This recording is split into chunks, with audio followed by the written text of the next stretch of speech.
Labour is putting forward the most radical and far-reaching plan for real change in our lifetimes.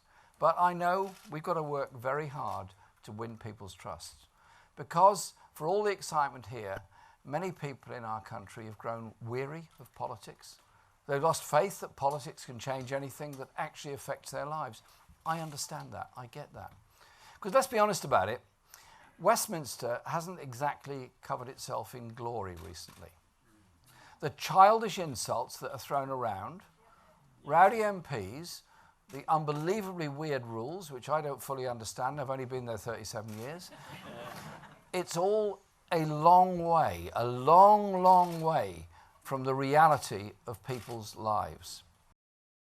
If the British people elect a Labour government on the 12th of December, I will be proud to be a Labour Prime Minister. But I have to warn you, it will be very different.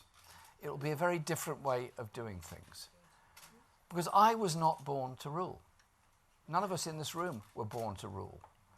I don't pursue the kind of politics that thinks it's all a game, a parlour game, a debating society game. I want to seek power for our party in order to share that power out all across the country and with all those communities that would have contributed to this historic Labour election victory, which we're looking forward to on the 12th of December. It's about all of us. And together, we can go beyond defending the gains made by previous generations. It's time we started building a country fit for the next generation, where young people don't fear the future, but look forward with confidence and hope. Together, we can do something spectacular. We can transform people's hopes by the inclusivity of our campaign and the determination, so that communities and people are not held back and left behind. I think it is time for real change, and I can't wait for December the 12th, when we can start that real change to change this country into a decent, caring, compassionate place that works for and cares for all. I was elected to lead the party. I will carry on leading the party, and at some point, somewhere, sometime, in the long distant future, there will be a different leader of the party.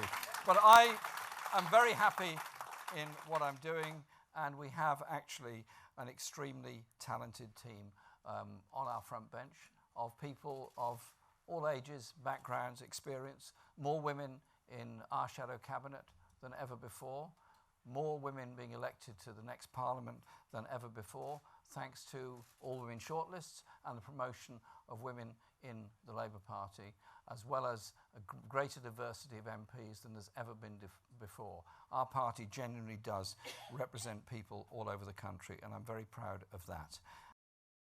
All of our frontbench spokespersons in this election will be saying, with Labour, you get a credible deal. We are not allowing this country to go into a no-deal scenario where we descend into the arms of Donald Trump and a trade deal with the USA and all the threats that brings.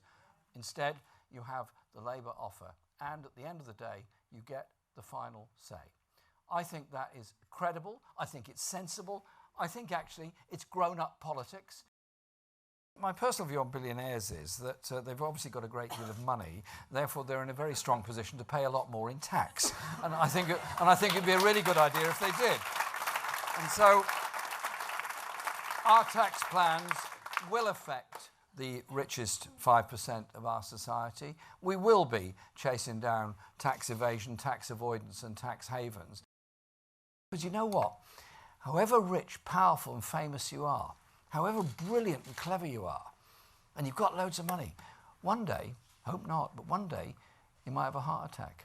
And then you're going to need the ambulance, then you're going to need the A&E, then you're going to need the public services that we all pay for as our down payment on our own security. There's a moral case for paying that properly.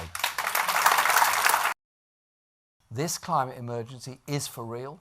The threat is real. The damage is immense already, And we cannot go on like this. There has to be a complete change in whole attitudes. But it doesn't have to be done by fear. It doesn't have to be done by moral blackmail. It has to be done by intelligent investment through a green industrial revolution that will create the jobs that we need for the future, skilled, good jobs, but also help to preserve our precious natural world.